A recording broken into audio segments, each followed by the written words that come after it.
blocks here with three intense games. Tonight against the Red Raiders, next week down in Florida against St. Thomas Aquinas, and then the week later in California against Modern Day. The Gales are ready to defend their national championship, and they think if they go through those three teams, they have an excellent shot of repeating. Kahuku, meanwhile, they have been down this road before, and 60-year head coach Sterling Carvalho has crafted an intense schedule for Kahuku, but he says it raises the level of play for our players, and our coaching staff has to raise their level as well, and we've got some precedent in this. They knocked off St. John Bosco last year in pre-league games, and that was St. John Bosco, a top 5 team in the nation. So Kahuku, having benefited from having done this before, Thomas, does that give them a little bit of an advantage? They don't have to break the seal for the first time. They already have, beating a top 5 team. Right, and what I loved what our conversation with him, Jeff, was he said we're a hard-nosed team, and he emphasized team as players that have played together for a long time. They have the cohesion, they have the togetherness to get the job done, and he welcomes this challenge tonight. And you get the feeling that they know that if they want to get to a certain level in their standings, they got to beat quality teams like Bishop Gorman here tonight. As the two teams on the field for the coin toss, Brent Browner, fourth-year head coach for Bishop Gorman. We were joking with him before the game. We said, so how does it feel when you've got this kind of a schedule? I mean, there's a lot of pressure and intensity on that. And he said, well, I created the schedule, so it's kind of on me. And he certainly has, but no question there's a ton of talent brimming at on this Gorman squad. But this is not a program. I mean, now they've reached the point, Thomas, and we talked to him about this beforehand, where it's kind of like, well, of course Gorman is good. Of course Gorman's a top 5 team.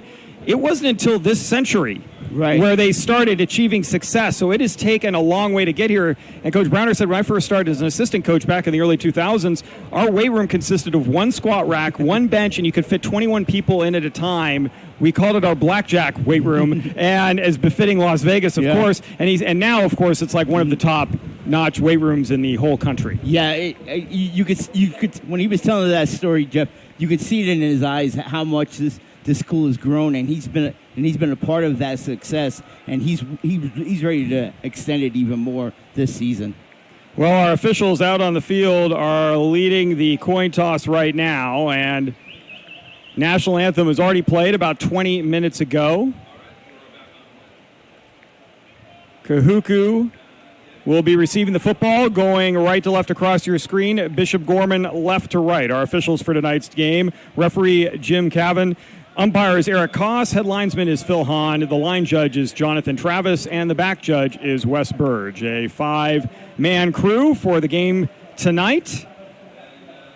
Red Raiders in the red helmets with the white lettering. The white jerseys, the red lettering. Bishop Gorman in the blue with the white lettering in the blue pants as well. And Coach Carvalho says the motto at Kahuku is Red Raider for life. And he says, fortunate for me, because when I went to high school, my high school was not Kahuku, but we were also the Red Raiders, so it has proved true for me, especially being a member of the coaching staff as well. And saves money on getting gear, too. That's true. That's good for him. And the Kahuku crowd has traveled well. A lot of people have come out from Hawaii.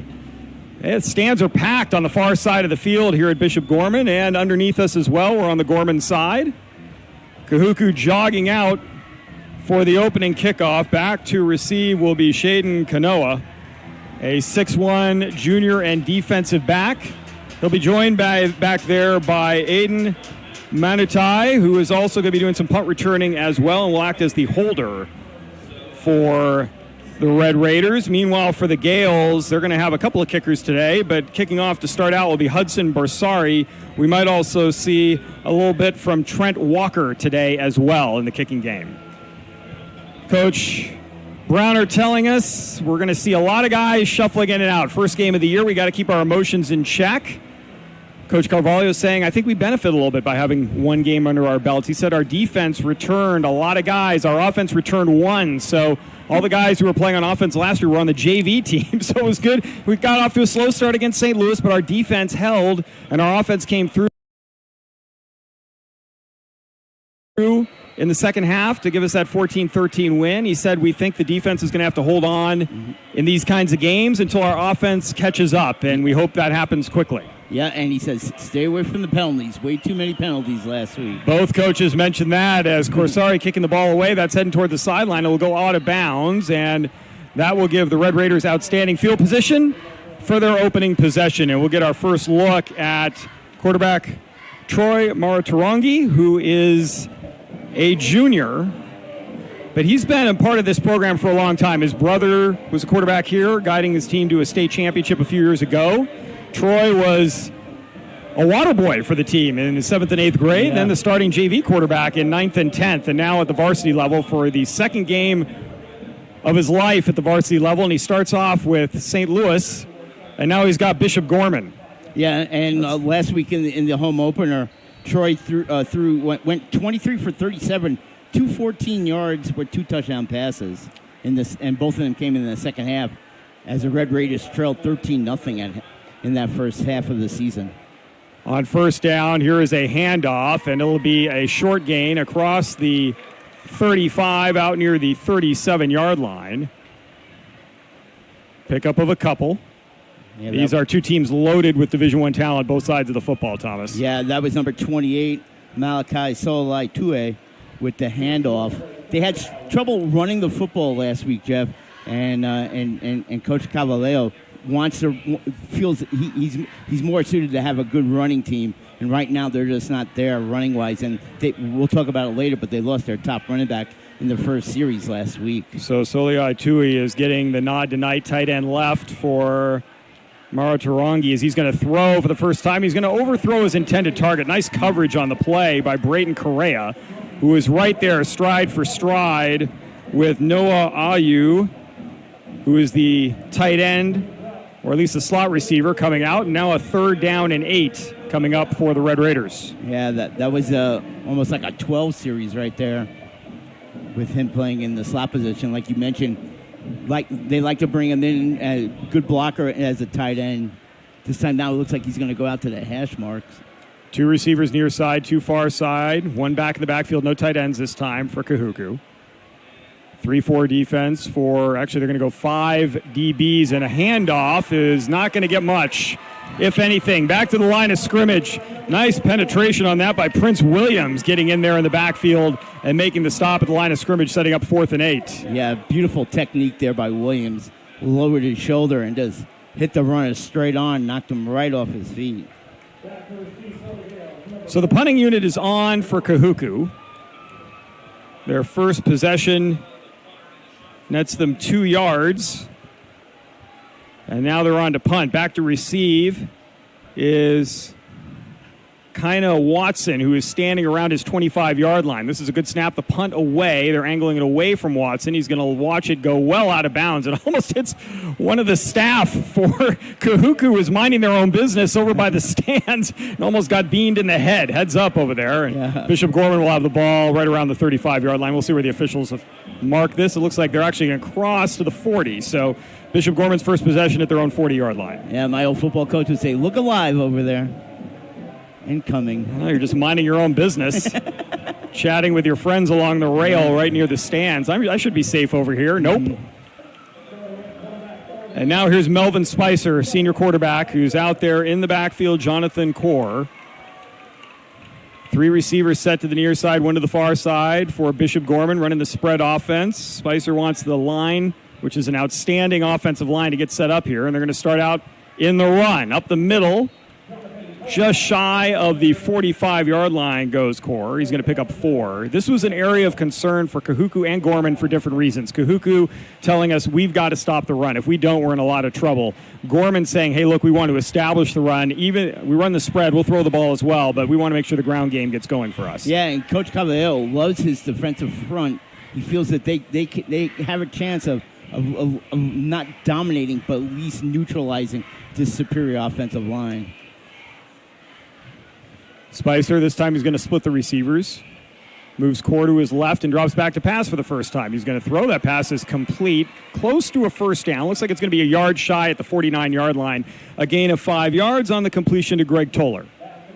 Yeah, nice coverage there by number 3, Kahuku right there, as he read the receiver and kept himself in front of the yard marker, Jeff, and just dragged him out of bounds. Well, I think Gorman with this offensive line has got to be really comfortable in third and short situations. Mm-hmm. Yeah, I mean, we'll probably go through it as the night progresses.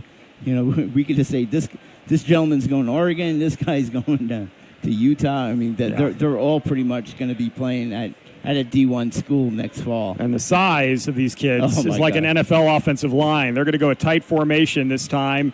Man in motion to the far side on 3rd and 1. Core's going to keep it, and a nice job by Kahuku getting into the backfield. Look at that. Malosi Fiatoa was in there first and quickly followed by Malachi Soliai-Tui. And a 2-yard loss back to the 47-yard line brings on the punting unit. And that is an outstanding first stop for Kahuku. Yeah, that's a run blitz right there because one of the inside linebacker comes right over the guard there, and he read it perfectly. Almost met the running back as he was getting the ball handed to him. That's how well that was executed by the Red Raiders. We asked if they were going to have to run blitz a little bit. Kahuku and Coach Carvalho said, yep, we might have to do that. And they did it there, and it worked. He said, have you been in our meetings this week? Axel Ferry on to punt for Gorman. That is a high punt, a short punt. Fair catch is called for, and Kahuku's going to try to go for it. The ball is loose, and Gorman has recovered. Boy, that is a huge turnover. Kahuku, that ball well short, and boy, is a punt returner, Thomas. I think you got to let that one bounce, and if it bounces in Gorman's favor, oh well. Yeah, exactly. Your job as a returner is to yell out to the people blocking in front of you is that cease their blocks and get away from that ball. Instead, the returner tried to make a play on it, and it was disaster right from the start, as you mentioned, because he had no chance of making a clean catch off of that punt. The ball is going to be spotted at the Kahuku 32-yard line. So Gorman, boy, after talk about a shift in fortunes here early in the first quarter, 8:07 remaining, but Kahuku gets a big stop on a 3rd and 1 and then turns the ball over on the punt return, and now the defense back out on the field. Spicer looking to take advantage by throwing. He's going for a deep ball down the middle, and it's going to be overthrown. Nice job from the safety position by the Red Raiders. Intended target there was Toller. In coverage was Manutai, and Manutai almost had the pick as well. Yeah, and also good coverage there by number 21, Madden Solai. He was right there as well. Both players could have made a play on the ball, and they really covered that receiver well. Well, this defense is being asked to step up early here for the Red Raiders. Spicer, now 1 of 2 on completions. Got one back in the backfield.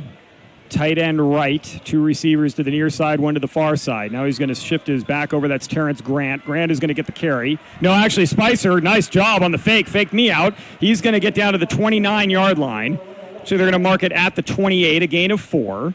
2nd down and 6, good pursuit to that side. And you could see the Red Raiders linebackers pursue really well sideline to sideline. Yeah, and it also looked like number 28, Malachi Solai-Tui, was kind of his shadow because he got up there quickly when the quarterback ran past the numbers there on almost like the naked bootleg there. Good thing I wasn't playing defense for the Red Raiders. I was following Grant into the line, and I would have been a little embarrassed making that tackle when he didn't have the football. Yeah, well, you just get called to the side. That's right. That's why I'm up here, folks. That's why you got me up here.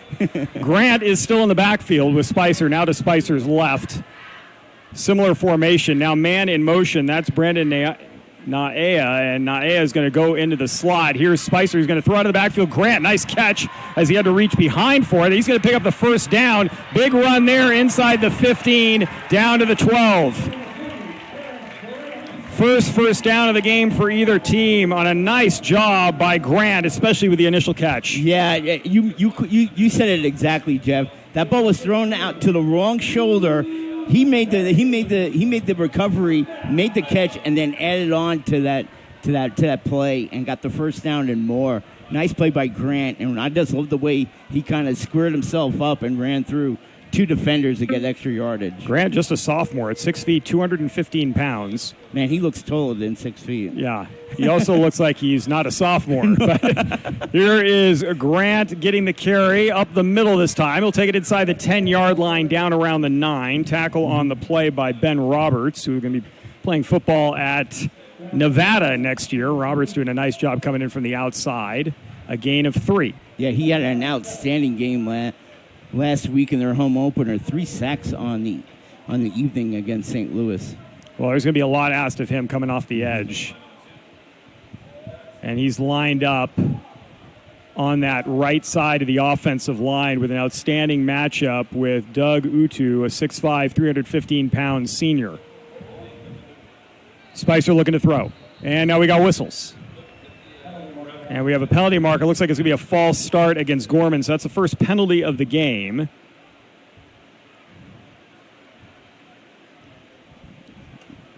And Jeff Utu has committed already to the University of Tennessee for next fall. I mean, in some of the games we're going to be covering here through the first few weeks on the NFHS network, I'm going to be at Mater Dei Centennial next week in Southern California. Pretty much every player you talk about could have and he's going to go to, or he has been asked to go to, he's a junior and being recruited by. I mean, up and down, this is quality football on both sidelines. Yeah, we may need to hire a recruiter insider for these first few weeks to help us along. 3 to the far side for Spicer. He's got a new back in the backfield. That's Miles Norman. He's to the left of Spicer. 1 receiver near side. That's Keandre Littleton. Spicer, as the pocket collapses, is going to step up and run. He's going to throw across the middle. Intercepted! Intercepted in the backfield by Kahuku. That was Monetai with the pick at the 6-yard line. And he'll take it out to the 8, and a huge turnover forced by the defense. Yeah, Spicer did everything good except he kept his eyes on the receiver, and Monetai read it and stepped right in front of the receiver as he threw. The pressure came from the outside. Spicer played it beautifully, stepped into the pocket and then slid out to his outside, but he never looked off that primary receiver, and that allowed the defender to step right in front of the intended receiver, make that interception, and throw out an excellent scoring opportunity for the Gales. Huge play by the Red Raiders. And now Maratarangi back out there with a back to his left, seeing if he can give the team a little bit of breathing space here in the shadow of their own end zone. They're going to run it on first down, and that is going to be stopped in the backfield. Great job getting in there by James Carrington, the defensive lineman, the junior. A loss back to the 5-yard line, 3 yards on the play, 2nd and 13. Yeah, and all the local reporters saying Carrington could be a real key on this defense this season. They just said he's been outstanding in preseason practices. Yeah, we asked Coach Browner, how have the last 2 weeks of practice gone? He says, we've been practicing for 8 months. They're at the point now where they're sick of seeing each other. They want to play somebody who looks different and wearing a different jersey. And Carrington's certainly ready here in the first quarter. We're coming down to the 5-minute mark. Now back at the 5-yard line is Maratarangi. And we got movement. Movement from the left guard position is going to push the Red Raiders half the distance to the goal line, their first penalty. Yeah, they're just really right now. You almost have to kind of forfeit this series right now, Jeff, and just get some yardage so you could punt it away. It's going to be tough sledding right now to throw the football downfield here from this deep in your own zone, and you don't want to create another turnover and slant the field for Bishop Gorman. Yeah, this might just be get as big a push as he can on these next 2 downs and turn it into a 4th and 8. Yeah, 2 inside draws I could see being run right here. 3 receivers, 2 to the far side. Well, let's throw the ball. And this one's going to be a quick out at the goal line. Nice job cutting back and taking it across the 6. Or out to the 6 is Noah Ayu. Boy, that was really dangerous. He caught that at the 1-yard line. Yeah. You know, give him credit. The young man read the defender on his shoulder. That's why he made that reverse cut to the inside. And great balance. Put that hand to the ground and pivoted at the 1-yard line and takes it out across the 5 to the 6 for a gain of 3. 3rd down and 12. You know, some coaches feel that type of play is almost like an extended handoff, too. Well, so far, Kahuku has been throwing the ball short. You got a lot of guys in the box, 8, and here they're going to throw a long one. It's broken up. What a great defensive play on the far side by Isaiah Nichols. That looked like it was going to be a catch for a first down, and Nichols is able to get in there and deflect the ball away, 4th down. Yeah, what instinct by the junior right there. He broke it up. And that looked like a really good play because that guard went out there and neutralized that blitzer that was coming in on the quarterback and gave him that extra time to get that ball out there. Well, it's a good thing, in addition to me not playing linebacker for the Red Raiders, that we're also not calling plays, because you and I had 2 dive plays into the line, and Kahuku's out there slinging it. There's a high snap. Nice job coming down with that football, Monetai, and this punt is going to be fielded on one hop by Kyle Watson. He's heading to the near side, and he's going to dive inside the 45-yard line.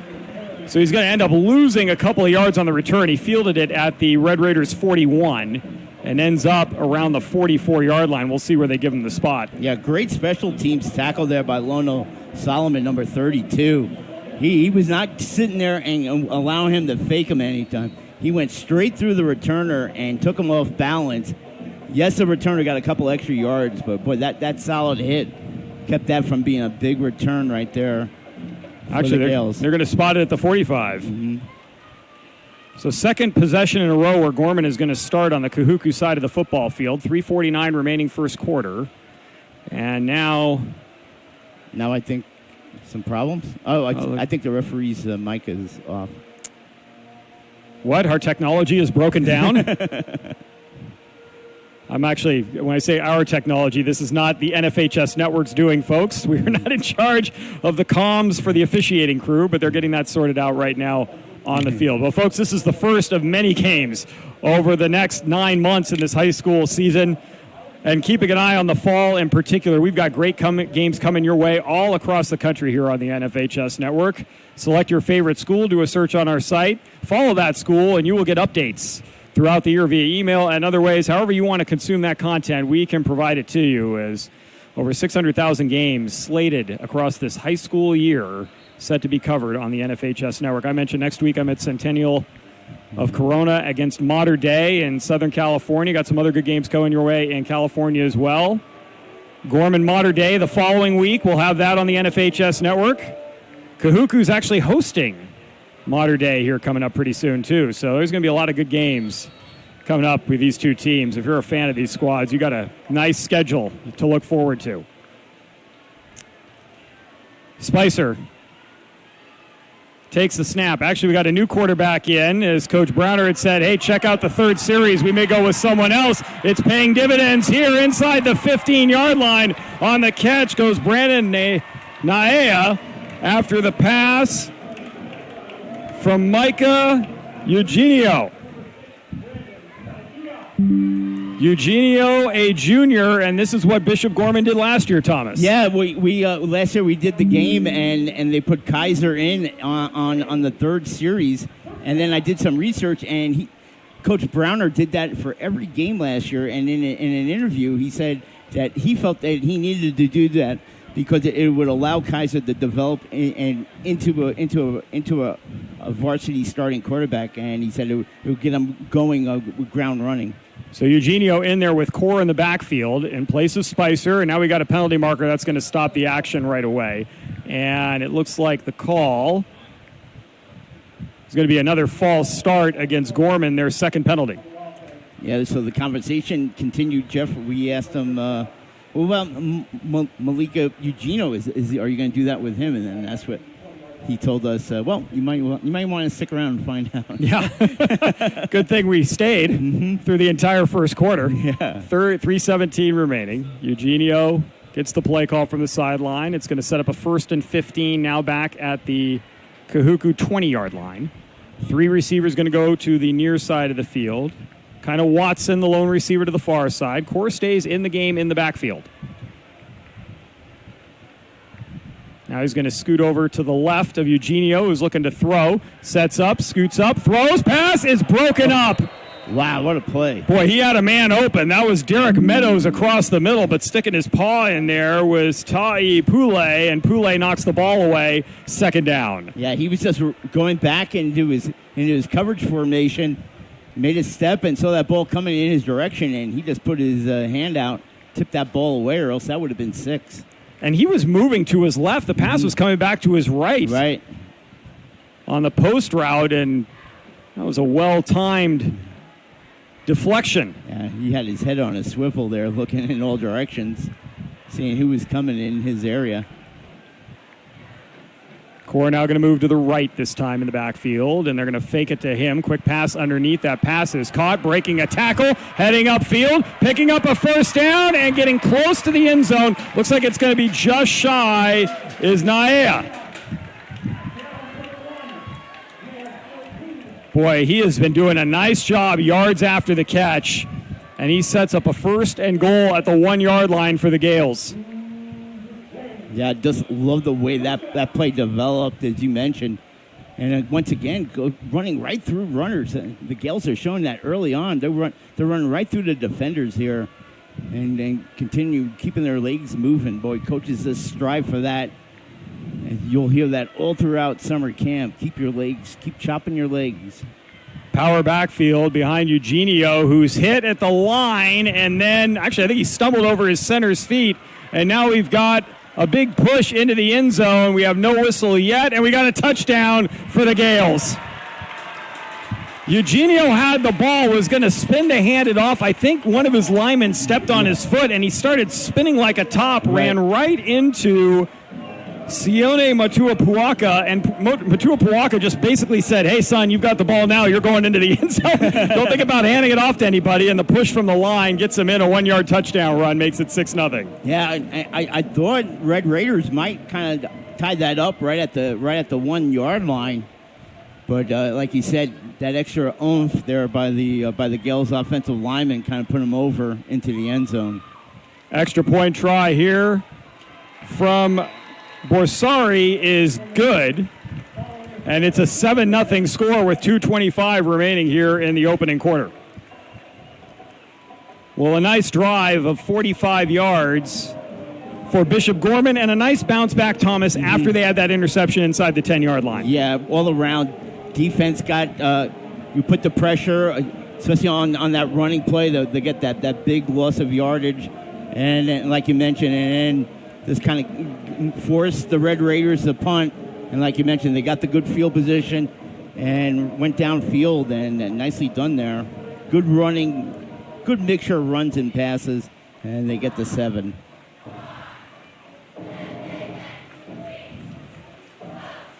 Well, now let's see what the Red Raiders offense can do. St. Louis is an outstanding opponent, but Gorman is in another class above that. And so this is really a nice early season test for Kahuku, and especially in particular the Kahuku offense. This defense has been pretty good. I mean, they've been playing now with a short field the last 2 possessions. They've been on the field a lot here in the first quarter. And a game that started at 102 degrees at 7 o'clock. So it's a lot to ask of this defense to keep that up for a full 48 minutes. Yeah, Coach Cavallo told us, they have to execute, and they can't turn the ball over. And right now they're failing in both of those categories. Fair catch called for by Kahuku inside the 30-yard line on that short kick from Bersari, who's not letting anybody get any kind of a decent return, sacrificing maybe a little bit of field position, perhaps, for some safety in special teams. And so Kahuku will have the football. Officials no spot yet. They're going to say the 32-yard line. Third possession of the game coming up here for the Red Raiders. 2:25 to go in the quarter.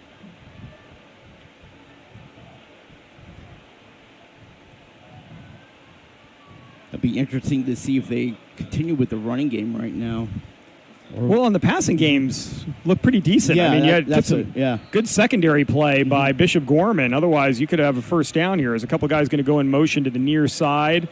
Kahuku quickly is going to run it to that near side, getting to the edge, cutting up field, and getting out to the 35-yard line on the carry is Shaden Kanoa, his first carry of the game. Coming up and making the tackle was Landon McComber, the linebacker, senior. Yeah, he came up and really hit him.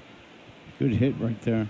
Well, and you're seeing a little bit of a change in the linebacker position, and especially as you kind of move up into the collegiate ranks as well with all the spread offenses. You need a guy who can move. So you're getting away from the, hey, we need a middle linebacker who's 6'2", 245, 250, though. If they can move laterally, that's great. And you get a guy like McComber who's a little bit lighter, but can really go sideline to sideline. Here's the pass, cutting it back and getting inside and almost making the catch was Bodie Kaanga. Actually, excuse me, that was Kea Lerner. No, it was Kaanga. Kaanga there, number 6, not number 8. That was pretty close. The letters kind of blending together there a little bit in the jersey, but almost made a great job, great catch coming back for the football. Instead, incomplete, 3rd and 7. Yeah, and that was great coverage there by Jet Washington right there. Tough to kind of cover a guy like Kaanga there, and the throw was right there. Kaanga made a little bit of an inside move there, tried to come up with it, and he just came up short. Martarangi, I don't think he was necessarily trying to throw the ball short. He was kind of fading to his left a little bit and had to short arm it some, but sometimes that works to the receiver's advantage. You either come back and make the catch, or you run into the D-back and you end up with a pass interference call. Yeah.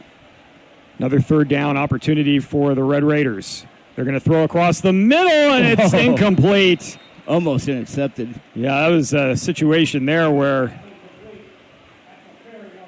the safety was coming up, Jet Washington, to make a tackle, and the ball, thinking the ball might get tipped or the receiver would catch it, and it didn't even get to the receiver, so Washington a little surprised, but it'll bring up the punting unit again for Kahuku. Yeah, the junior, one of the tallest safeties I've seen, 6'5", 200 pounds. Don't see too many safeties that tall. I don't know if Grant Rice, the athletic director and also head basketball coach for Bishop Gorman, gets a chance to use Washington when basketball season rolls around, but if he has not made that recruiting pitch, I would highly recommend it. I might have one too many guys on the field right now for Kahuku. Nice job. Good job directing traffic there by Noah Bridges. Gets that last guy off the field, and then the snap is over the head of the punter all the way down to the 1-yard line. He's going to fall on it. Did he get in the end zone? It is a safety. Yeah. Actually, that might even be better for Kahuku that he didn't recover it at the 1-yard line. I think you're exactly right. You know, and when we were talking with the Red Raiders, you know, their long snapper's out tonight, so we see the problem right there. That was a high snap. So now you get the free kick for Kahuku. The score now 9-0 on the safety.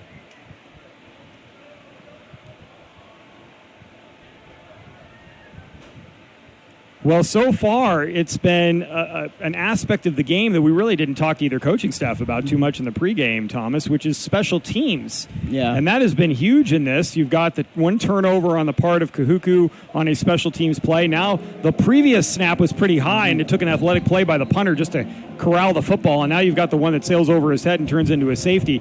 The Red Raiders were able to dodge a problem by picking off a pass on the Gales' drive when they'd recovered the fumble on the punt. But still, special teams is showing up big here in the first quarter. Yeah, and it's almost a duplicate of how the Red Raiders started off last week. They were down at half to St. Louis, 13-0, and it was a similar situation. As Coach Carvalho told us, it was a mixture of just mistakes, penalties, and just poor play that got them in that big of a deficit. We're seeing it once again, as you mentioned, special teams miscues now is allowed. Looks like it's going to be 9 points, and slanting that field, and you can't turn the ball over as much as they have against a Bishop Gorman team, because they will capitalize on it. And right now, another big play here is you got to really boom this football. Brody Palolo is going to kick it off the tee. Low line drive returnable from the 33-yard line. A man with some speed out there. Look out into Kahuku territory and knocked out of bounds around the 35-yard line on the return. That was Greg Toller. Toller got that ball and was 0 to 60 in about 0.2 seconds. I mean, he was moving. And another possession for the Gales in this first quarter on the Kahuku side of the football field. Yeah, he was running with a purpose there on the outside. And he had a good wall right there to the far outside. So it's smart play by Toller. Let's follow that wall and get as much yardage as you possibly can. Toller was running like the buffet was closing in 5 minutes and he hadn't eaten in a week. 1:15 to play in the quarter. And Gorman's going to stick with Eugenio, who led that nice drive on the last possession. So he's going to stay in the game for now.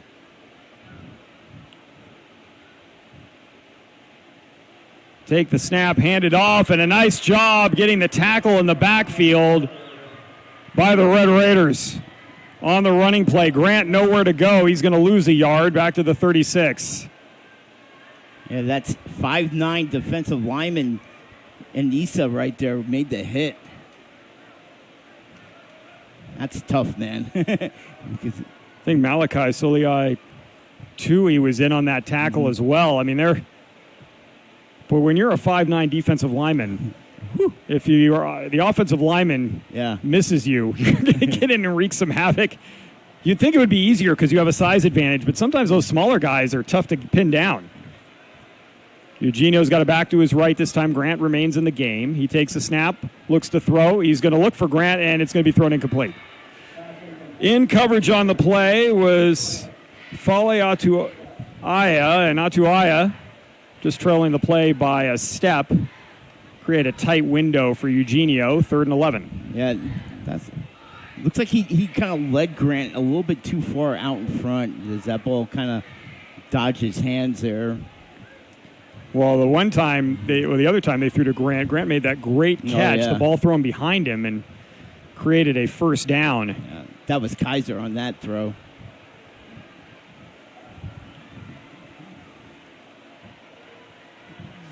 Big play now for the Red Raiders, 3rd and 11. Yeah, if they can get a stop here. Though it might be 2-down territory for Gorman as Eugenio's going to roll out to his right, set up, throw a deep ball into the end zone and slightly underthrown. Great coverage there. 4th and 11 from the 36-yard line, and Gales might elect to go for it here. There's 17 seconds left in the quarter. This would be a 53-yard field goal if you attempted a field goal, and I think they might be content to, maybe a little too close for a punt. If the ball rolls into the end zone, you're only really netting 16 yards. The defense has been playing well. Might as well take a shot. Yeah, that was Jaden Tagaloa. Had to wait for him to turn around to give him the acknowledgement there. Good coverage there in the end zone. Grant still in at running back. 3 receivers set to the near side, 1 to the far side. Red Raiders rushing 4 here. Not a lot of pressure so far on the quarterbacks. Eugenio, with a stunt coming, is going to throw underneath incomplete. And he was throwing off his back foot. You got a QB pressure there if you're Kahuku. Nice job by Ben Roberts getting into the backfield and throwing a little heat on the junior.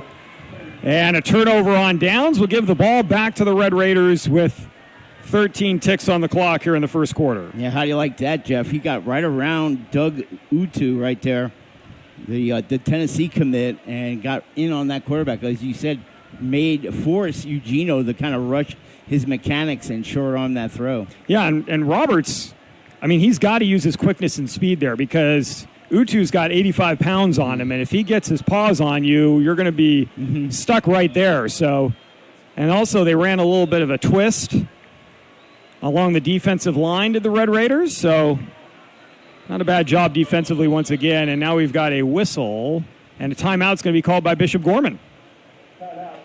So the coaching staff for Gorman not liking what they saw defensively against this particular lineup for the Red Raiders, who are still looking for their first down of the game. This is their best field position of the first quarter. They've had drives start on their own 35, their 8-yard line, the 32, and the 36, but not a lot of movement down the field. A couple of good defensive plays by Bishop Gorman in particular, and then the running game. Longest run of the game so far for Kahuku has been 4 yards. Yeah, and tip of the hat to the Red Raiders defensive staff.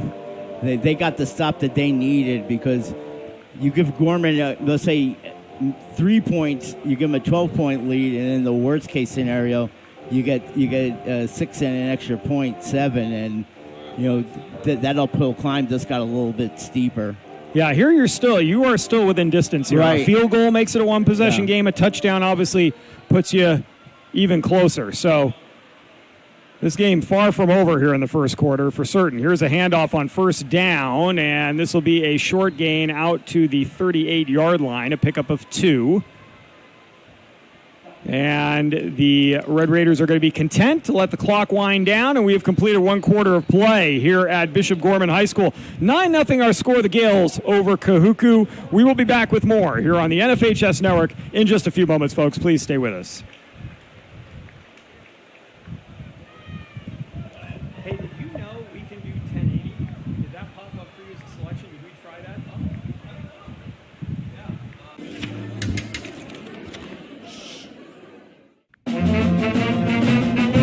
Hey, conductor, how about something new? You played this last year.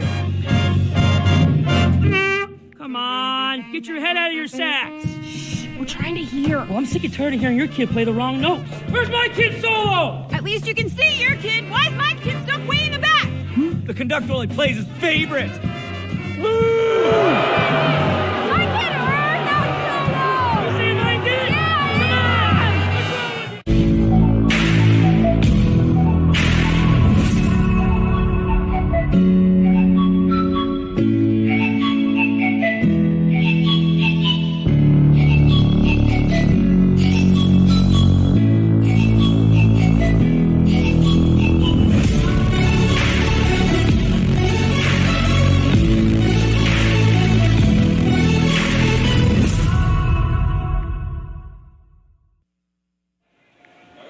Team switching sides as we start the second quarter of play. 2nd down and 8 for Kahuku. Now going left to right across your screen. Pass underneath. That pass is off the hands of the tight end. Would have been very close to a first down, but Muaga Tutia could not pull it in. And that will bring up 3rd down and 8 back at the 38-yard line. Boy, that was a huge play. You make that catch, you are right at the sticks. Going to be very close for a first down. Yeah, again, that's frustrating. They need that one little break to kind of get them going offensively. And you mentioned it, Jeff, right in the hands of the receiver, and it went off his hands and onto the turf for an incomplete. Maratarangi, that snap, too, was a little bit to his left-hand side, so he had to reach back across his body, get the ball, then get his feet set, and make the pass, and he was on target as well. Yeah, and he's really reading the pressure well here early on. Man in motion to the near side. They're going to throw is Kahuku. Maratarangi is going to step up. Now he's going to run. He's got a block downfield. He's got a first down, and he's going to dive just shy of midfield. Nice job by the Red Raiders getting their first down of the game. And a great read by the quarterback. And who did that look like, Jeff? Pat Mahomes. that looked exactly. That's one of the Chiefs' plays right there, taking a deep drop and then allowing your offensive tackles to spread out the defensive line, and then you have that open hole right over your either guard, and you can get that first down marker and more. Great call. Mark that down, Maratarangi family. Troy just got his first Patrick Mahomes comparison at the 11:30 mark of the second quarter of his second varsity game.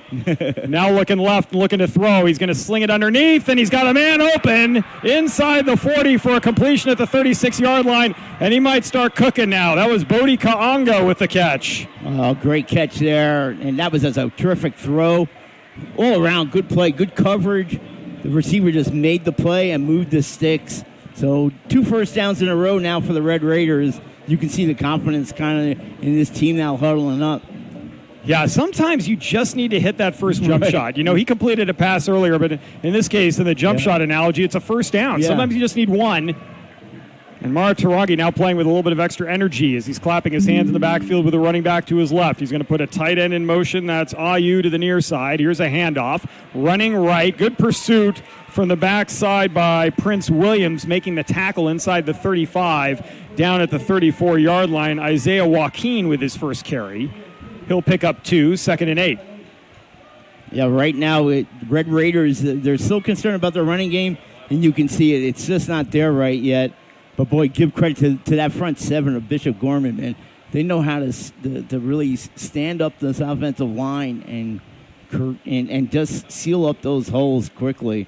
Well, and you've got to keep running the football, though. If you're no doubt. Even if they got to find a running game. You're exactly right. Even if it's 2 or 3 yards at a crack, you got to at least make Bishop Gorman play that as well. 2 receivers far side, 1 near side. Same back in the backfield.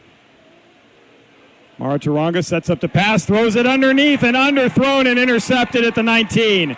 He was throwing off his back foot, and a nice read by Brayton Correa coming back for the football. It is the second turnover of the game for the Red Raiders. Yeah, poor throw right there. Looked like he wanted to arch that ball a little bit higher over the defender. Instead, it lands right into the lap of Correa for the interception. 3rd turnover now for the Red Raiders. 2 turnovers, excuse me.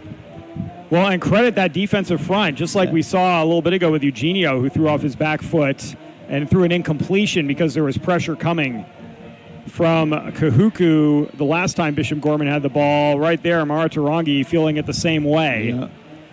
Yes, apologize. Muff punt, then the interception, and then they also had the safety in the end zone after the bad snap. Well, Gorman now looking at their worst field position of the game, starting at their own 20-yard line.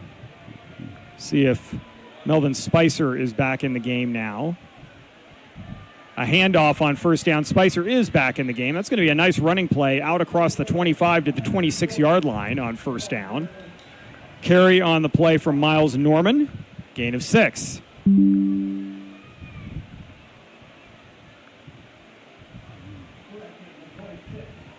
We might see Gorman here kind of just run the football here and try to, extend that lead, but also take time off the clock and really make it a tough battle for the Red Raiders, where they would have to abandon the running game to kind of get more possessions here in this contest. Starting at your own 20 does kind of cry out for a grinded out kind of style here, as Norman, another carry, is going to pick up the first down across the 35-yard line. Yeah, good straight ahead running right there by the back, number 24. Yeah, Norman takes it out to the 37, gain of 11 yards, so 2 carries, 17 yards. 5'8", 170, and really strong and hard to get off his feet. Well, and then you got to find him, and he's quick through the line. I mean, you can hide behind. I mean, you've got an offensive line going 310, 325, 340, 275. I'd follow them through the mall. I'd probably get to every store pretty quickly. Yeah, he can nibble through the front of it. Spicer looking to throw here with an empty backfield. Underneath, dumps it off. Nice job breaking a tackle, first down and more. And it's a foot race now up the middle of the field, inside the 20-yard line and down near the 10 on the play. Nice job by Naea again with another bunch of yards after the catch. Yeah, that was just a great throw there by Spicer. He felt the pressure coming, stepped in, and then just made the right read there and threw it for big yardage there. Great call. As the pocket was collapsing around him. Mm-hmm. That was a great job. As now it's going to be, let's say, they're going to mark it at the 10-yard line, so a first and goal situation for Bishop Gorman. Spicer's going to move Norman to his right and then give it to him. Norman stutter step and will be knocked down at the 9-yard line. Nice tackle on the play by Sione Posse, who is not only an outstanding football player, but a pretty darn good student as well, heading to Dartmouth next year. The minute you start factoring the Ivy Leagues into it, you know that you're doing pretty well in the classroom, too. In fact, both of these coaches, as we got a timeout called by Kahuku, and probably a good time here. The defense looks a little gassed, Thomas. Yeah. Both of these coaches mentioned how much they enjoy, obviously, football and coaching, but also the teaching aspect. Yeah. Coach Browner for Bishop Gorman was saying, look, we do really well. We've been very successful. Obviously, that's all very important. But the flip side is, he said, if we went 0-10 and I got the number of kids into college that we've been getting into colleges, not just for football, but just for academics as well, that would be a success for me. And, Coach Carvalho is an online math teacher. Right? Yeah, and he says, I love that. I mean, his eyes lit up talking about that as much as it did talking about the X's and O's of the game tonight. So it's great to see two committed coaches who are also committed to education as well. Yeah, a lot of times these top programs get kind of lumped in as not caring about the academic side of athletics, but both of these coaches are the epitome of that. They do. They want both ends for these players because that means success once the time on the field ends. Yeah, well, the NFHS is committed to education-based athletics, and that's what we've got going on with these two teams on the football field tonight. As Gorman looking at a 2nd and goal out of the Kahuku timeout at the Red Raiders' 9-yard line. 7:28 remaining in the half. Folks, at halftime, Thomas and I will step away for a little bit, come back with a short NFHS Network halftime show, get you set for the second half of action here from Bishop Gorman High School. First game of the year for the Gales. Red Raiders, a 14-13 win over St. Louis last week. Spicer with an empty backfield. Looking to throwing a little out route, and a nice open field tackle around the 2-yard line. Pass is caught by Kina Watson. Actually going to mark it at the 3, a gain of 6 yards, setting up 3rd and goal. And that's that timing route. You get the snap, you get it out there quick.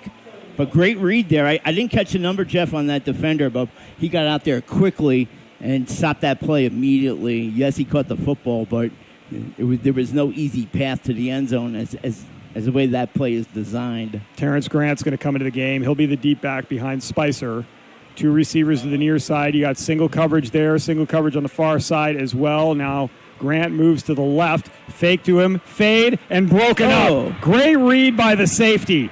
Boy, that was a fantastic play. He moved immediately in that direction on the play fake. I think once again, and we've been calling his name a lot, I believe that's Monetai out there. Yeah. It is. Look at that. Yeah, he has been everywhere in this first half. 4th and goal. Yeah, once again, Kaiser tries to get that ball out and quickly off the snap and just could not get it there. As you said, Monetai just put a hand up and blocked it out. Well, he was moving immediately on the play. It wasn't like a hesitate, see where it's going, and then go. He was moving. You're going to have 1 receiver to the far side of the field. That's Toller. 3 to the near side. Grant still in the game in the backfield to the left of Spicer. Big 4th and goal here. Now Grant's going to move to the right, and Coach Browner is going to sprint onto the football field to call timeout. You've got a 5-man officiating crew, and they had all their backs. Hesitate, see where it's going, and then go. And he had to get somebody's attention. You're going to have 1 receiver. The line judge was all the way down at the 5-yard line, and Coach Browner, who I think if we timed him in the 40 there, was running at least a 4.5. That was a pretty good 40 right there. Yeah, that was a good 4.5 right there, let's call it. I'm sure Coach Browner would have given us a 4.4 20 years ago, 10 years ago. Right. Calls the timeout. 6:41 on the clock. Yeah, obviously he didn't like the alignment. That's why he called the timeout. But, it's nice to see the coaches showing some early season quickness as well, right? They asked a lot of the players. Coach Browner looked like he'd been doing some conditioning work with his team. Yeah, might as well. Well, we walked in that performance gym earlier today. That is amazing. That is something to see. NFHS Network will be back here multiple times during the course of the year. Our next game featuring Bishop Gorman at Bishop Gorman. Orange Lutheran from the CIF Southern section, Southern California, will be coming to town here. We'll have that coverage for you on the NFHS Network. Orange Lutheran in the Trinity League, one of the top leagues in the country, features Mater Dei, St. John Bosco, Santa Margarita, J. Sarah, and Servite, along with Orange Lutheran. And pretty much every one of those games features multiple future D1, D2, and D3 athletes all over the place. So another top 8 level opponent doesn't really... Yeah, well, as Coach Browner said, I made the schedule, so it's on me. All right, out of the timeout, 4th and 3. Gorman's going to keep the offense on the field. This time they're going to, instead of putting Toller on the far side by himself, it's going to be Derek Meadows.